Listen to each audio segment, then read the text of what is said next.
So to continue my video, it got shut off. But when I was in God's presence, like I remember my grades being like a 3.5, 3.6, something like that. I got honor roll or whatever it was in college, Dean's List, and it was awesome. Like, never had that happen for me. Um, there was a peace, there was love. It was just awesome. And I remember walking on campus one day, and a lady who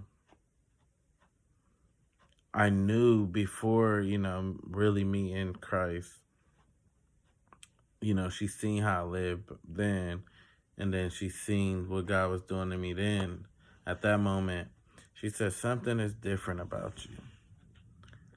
And because I was still learning, I didn't realize what it was. And I remember like walking away, and God reminded me, He said, it's me. That's different. And I had to either seen the girl later or sent her a text or whatever it was. It was like, it's God that sent me, that you see that's different in me. So what I realized, she recognized the light that was in me because of what God did in my life. And it's crazy to know that the devil was so cunning, and he was sifting me, that 3-4 months later I slipped back into the world. So going from everything it was just peace, love, joy, mercy, gentleness, faithfulness. It was all that in those few months, to going back into the world and saying I didn't want nothing to do with God. Don't know what it was. Don't know why I was angry at God. Just remember saying I don't want nothing to do with God. And it wasn't probably even a couple months went by that I slipped into like depression and suicidal thoughts, and just wasn't happy with my life and didn't know why. Well, I started failing out of class, failing classes. It was like a total shift in my life. Maybe drinking more, partying more, all that stuff. And I remember, you know, almost failing out of school. And I remember giving two of my sisters a call. And, I go to them and was like, I want some positive advice, but I don't want to hear anything about God. They knew my life for a few months. They seen the difference in me in those few months. So they shared with me, you tripping, bro. You need to get back to God.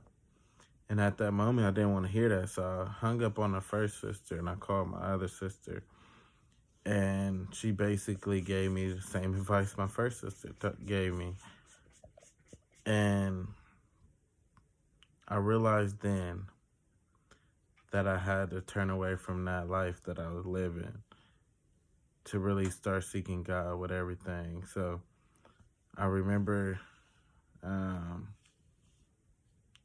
just having a moment, just asking God for forgiveness and, telling Him, making a commitment that no matter what I do, that I will keep His praises on my lips, that I always think about Him, that I will always seek Him, in everything I do. And He reminded me that if I would have killed myself, the devil would have won. And since then, no, my life hasn't been perfect. I haven't always done the right stuff. But that commitment to keep His name on my lips, and always meditate on Him, and do what I could, the best I could at those moments of knowledge.